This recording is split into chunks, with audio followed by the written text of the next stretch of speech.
ನಮಸ್ಕಾರ ಸ್ನೇಹಿತರೆ. ನಾವು ಜೀವನದಲ್ಲಿ ಯಶಸ್ಸನ್ನು ಆತುರುತ್ತೇವೆ, ಆದರೆ ಯಶಸ್ಸು ಸುಲಭವಾಗಿ ಸಿಗುವುದಿಲ್ಲ. ಅದನ್ನು ಸಾಧಿಸಲು ಶ್ರಮ, ದೃಢ ಸಂಕಲ್ಪ ಮತ್ತು ಆತ್ಮವಿಶ್ವಾಸ ಅನಿವಾರ್ಯ. ಯಶಸ್ಸಿನ ಮೊದಲ ಹಂತ ನಮ್ಮ ಕನಸು ಮತ್ತು ಗುರಿಯನ್ನು ಸ್ಪಷ್ಟಗೊಳಿಸಿಕೊಳ್ಳುವುದಾಗಿದೆ. ನಮ್ಮ ಜೀವನದಲ್ಲಿ ಏನು ಮಾಡಬೇಕು ಎಂಬುದು ಗೊತ್ತಿಲ್ಲದಿದ್ದರೆ ನಾವು ಯಾವ ದಿಕ್ಕಿಗೆ ಹೋಗಬೇಕೆಂಬುದು ತಿಳಿಯದು. ಅತಿ ದೊಡ್ಡ ಸಾಧನೆಗಳೆಲ್ಲವೂ ಕನಸುಗಳಿಂದಲೇ ಹುಟ್ಟಿವೆ. Albert Einstein, APJ Abdul Kalam, Swami Vivekananda all started with a dream. ಸಾಧನೆಯ ಹಾದಿಯಲ್ಲಿ ಶ್ರಮವಿಲ್ಲದೆ ಏನನ್ನೂ ನಿರೀಕ್ಷಿಸಲು ಸಾಧ್ಯವಿಲ್ಲ. ಹೊಳೆಯುವ ಸೂರ್ಯನಂತೆ ಬೆಳಗಲು ಮೊದಲು ಬೆಂಕಿಯಂತೆ ಹೊತ್ತಿಕೊಳ್ಳಬೇಕು. ಅರ್ಥಾತ್ ಯಶಸ್ಸು ಸುಲಭವಾಗಿ ಸಿಗುವುದಿಲ್ಲ. ನಾವು ಪ್ರಯತ್ನ, ಕಠಿಣ ಶ್ರಮ ಮತ್ತು ನಿಷ್ಠೆಯಿಂದ ಕೂಡಿ ಕೆಲಸ ಮಾಡಿದರೆ ಮಾತ್ರ ನಿಜವಾದ ಫಲ ಸಿಗುತ್ತದೆ. ಯಶಸ್ಸಿಗೆ ಹೋಗುವ ದಾರಿಯಲ್ಲಿ ಸೋಲು ಅತಂತ್ರ, ಆದರೆ ಸೋಲು ಎಂದರೆ ಅಂತಿಮವಲ್ಲ.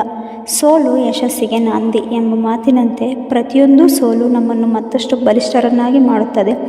ಎಡಿಸನ್ ಬೆಳಕಿನ ಬಲ್ಬನ್ನು ಆವಿಷ್ಕರಿಸುವ ಮುನ್ನ 1000 ಬಾರಿ ವಿಫಲರಾದರು, ಆದರೆ ಅವರು ಪ್ರತಿಯೊಂದು ತಪ್ಪಿನಿಂದ ಕಲಿತರು. ಅದೇ ಅವರ ಯಶಸ್ಸಿನ ಗುಟ್ಟು. ನಮಗೆ ನಮ್ಮ ಮೇಲೆ ನಂಬಿಕೆ ಇರಬೇಕು. ನೀವು ನಿಮ್ಮನ್ನು ವಿಶ್ವಾಸದಿಂದ ನೋಡಿದರೆ ಇಡೀ ಜಗತ್ತು ನಿಮ್ಮನ್ನು ಒಪ್ಪಿಕೊಳ್ಳುತ್ತದೆ. ಅಸಾಧ್ಯವೆಂಬುದು ಏನೂ ಇಲ್ಲ. ಅದೆಲ್ಲ ನಮ್ಮ ಮನೋಭಾವದ ಮೇಲೆ ನಿಂತಿದೆ. ಯಶಸ್ಸಿನ ಜೊತೆಗೆ ನಮ್ಮ ವ್ಯಕ್ತಿತ್ವವೂ ಉತ್ತಮವಾಗಿರಬೇಕು. ನಾವು ಹಣ, ಗೌರವ ಮತ್ತು ಶ್ರೇಷ್ಠ ಸ್ಥಾನ ಪಡೆಯಬಹುದು, ಆದರೆ ಒಳ್ಳೆಯ ವ್ಯಕ್ತಿತ್ವ ಇಲ್ಲದಿದ್ದರೆ ಅದಕ್ಕೇನೂ ಅರ್ಥವಿಲ್ಲ. ವಿದ್ಯೆ ಅದೆಷ್ಟೇ ಉನ್ನತವಾದರೂ ಸಂಸ್ಕಾರವಿಲ್ಲದಿದ್ದರೆ ವ್ಯರ್ಥ ಎಂಬ ನುಡಿಗೆ ತಕ್ಕಂತೆ ನಮಗೆ ಪ್ರಾಮಾಣಿಕತೆ, ನೈತಿಕತೆ ಮತ್ತು ಸಹಾನುಭೂತಿ ಅಗತ್ಯ. ನಮ್ಮ ಕನಸುಗಳನ್ನು ಸಾಕಾರಗೊಳಿಸೋಣ. ಸೋಲುಗಳನ್ನು ಗೆಲುವುಗಳ ಪಾಠಗಳನ್ನಾಗಿ ಬಳಸೋಣ.